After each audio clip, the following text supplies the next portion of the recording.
During the 2018-2019 season, the Toronto Raptors finally achieved what some long-standing franchises could only dream of, and that's winning an NBA championship. Behind the back of the robotic mercenary that was Kawhi Leonard, the Raptors ended the Golden State Warriors dynasty.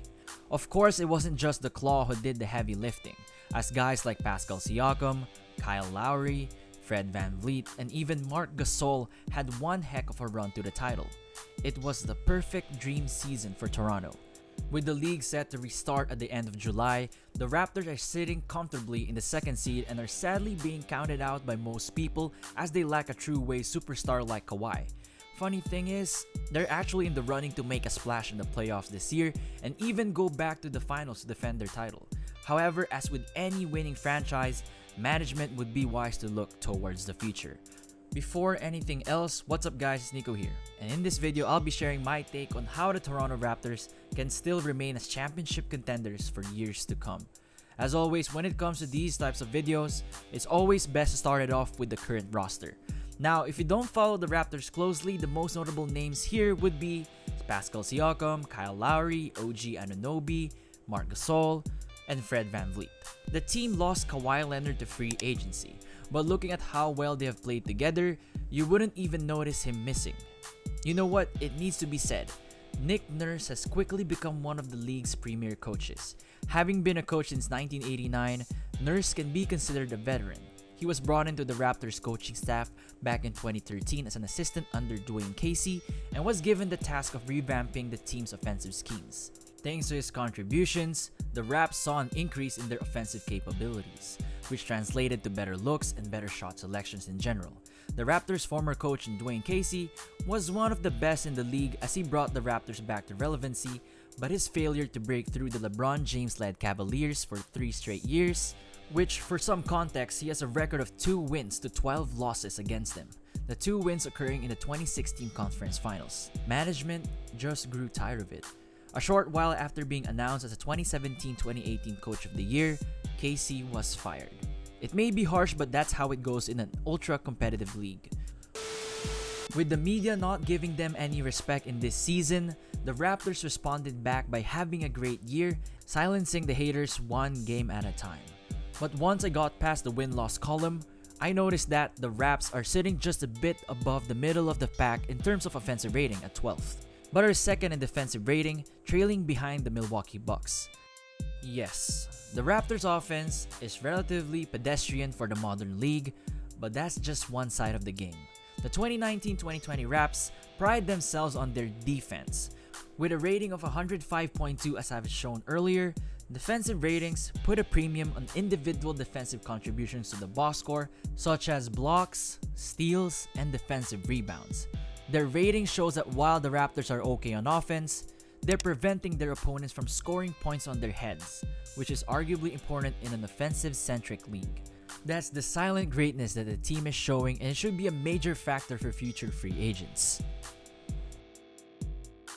Speaking of free agents, the worry amongst fans right now is the impending free agency of Fred VanVleet, Marc Gasol, and Serge Ibaka.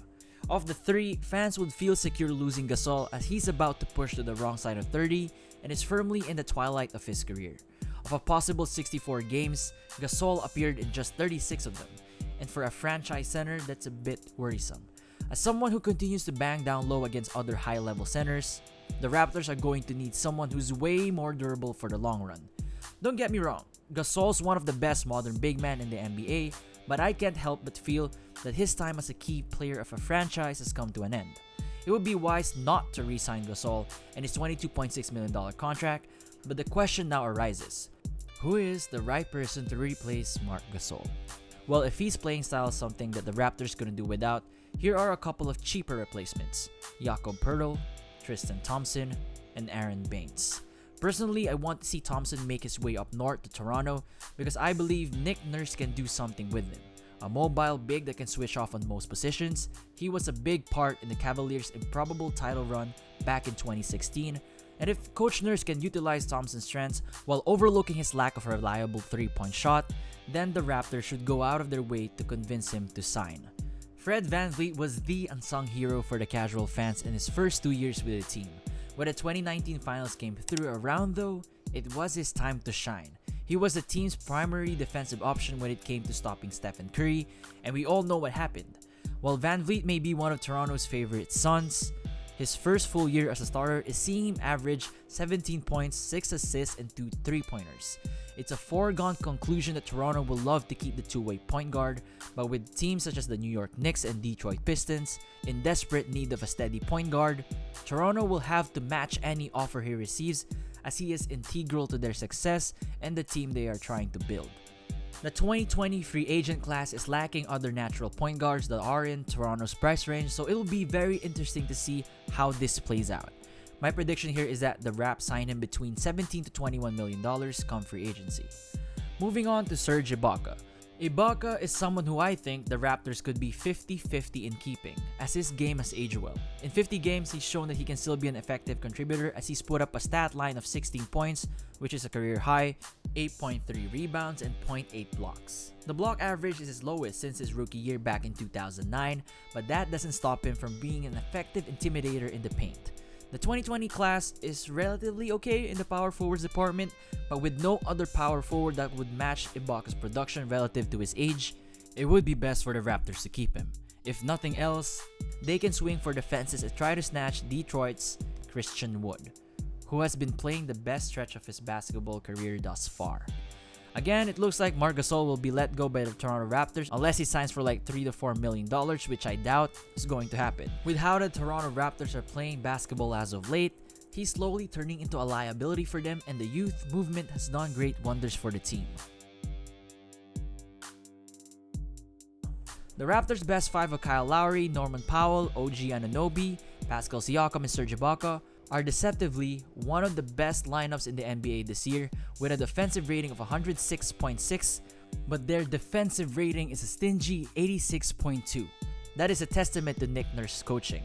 Let's take a quick look at what made these guys one of the most hated defensive groups. If you watch any Raptors highlights and slow down the playback speed, you'll notice that they favor playing the 3-2 zone defense. This puts 3 players on the perimeter to advance the defense and prevent the ball from being brought into the paint either by a pass or a dribble drive.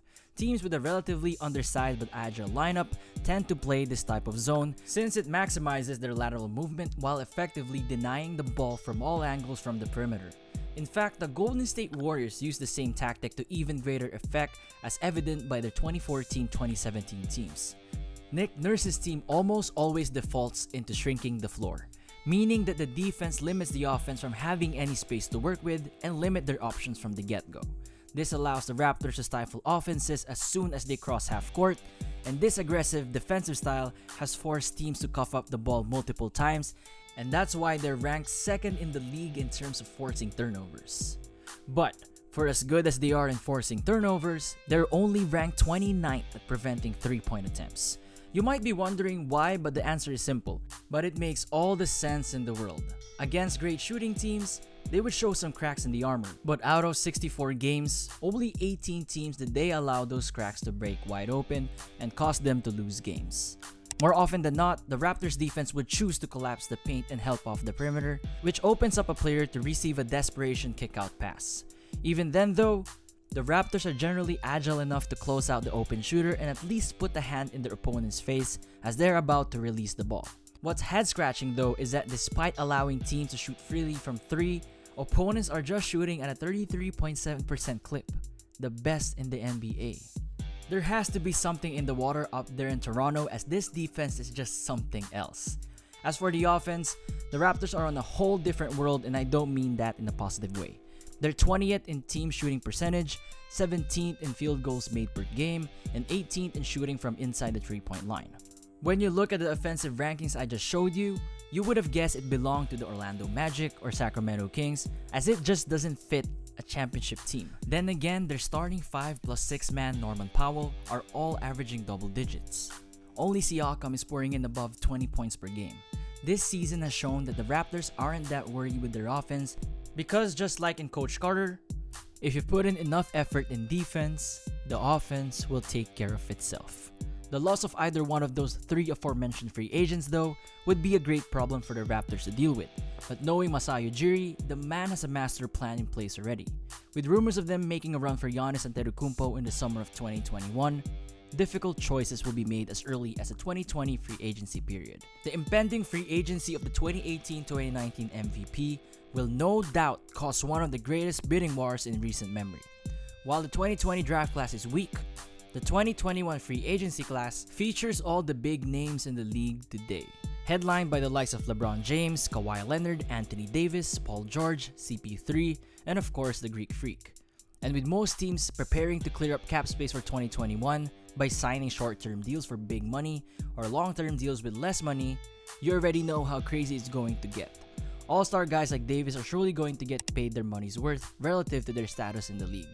For unrestricted free agent guys like Gordon Hayward, Evan Fournier, and DeMar DeRozan, they could be good plan B or plan Cs if ever teams strike out on the main guys first. Besides, it looks like their current teams now will have no use for them anymore. Going back to the Raptors, they would gladly go for a straight-up chase for Giannis because Kyle Lowry's $30.5 million is set to expire right in time for Giannis to have a verbal agreement with the Raptors to sign with them. Chances are, Giannis will make his move during the free agency moratorium, a period where free agents can join their suitor team in principle, since they can't sign contracts yet to solidify the deal. This allows the player to still explore other deals and possibly back out on the agreed in principle contract with a suitor team to sign with another.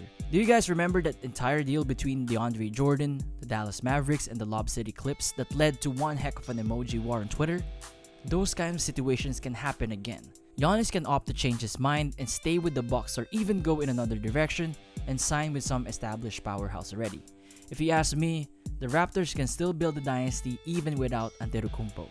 Looking at the potential 2021 class again, I feel like Kawhi, PG, Victor Oladipo, Drew Holiday, Rudy Gobert, CJ McCollum are all possible targets for this Raptors team. Each has its own set of specialties that will mesh perfectly with the core that Toronto has already built by then. What I'm saying here is that it's not the end of the world if they don't get Giannis. I for one would love to see Kawhi Leonard back with the Raptors if things do not end well with the Clippers. It's just wishful thinking, but a man can dream, right? What's great is that even Masai himself hasn't burned the bridge with a superstar, saying that he might bring him back if things fall in the right place. I will usually share what he brings to the table, but you guys already know how the claw is, right? In the end, my guess is that Masai won't take risks that are just too big to take. Instead, he would build around a roster that revolves around Pascal Siakam and create a team that will be known for its depth and overall talent. If the Raptors choose to not save cap space and target key guys in the roster in 2020, they could end up having a core of Fred VanVleet, Pascal Siakam, OG Anunoby, Christian Wood, Norman Powell, and maybe guys like Tristan Thompson or Aaron Baines. They also have a great rookie in Terrence Davis, which is overall a great team to build around and contend with. If they decide to let go of VanVleet and decide to not pursue Christian Wood come 2021, the starting core would be Siakam, OG, and Powell, while having options such as Kawhi, Oladipo, Holiday, Gobert, and Paul George to choose from. All in all, it's highly unlikely as well that they send out any of their young players because of how well this core is playing together already. Whatever the case may be, this is a pretty interesting time for the Raptors as the next 2 years will determine if they can start a dynasty in the 2020s or fall short, just like past versions of the team. Then again, it's wise to never doubt the squad. Let me know in the comments below if you guys like more videos such as this. Don't forget to drop a like if you want the NBA to come back already, and I'm always taking suggestions on what topics I should do next. Consider subscribing as well and clicking the notification bell icon so that you would be the first one to know whenever I upload a new video. Once again, this is Nico. I'll catch you on the next one. Peace.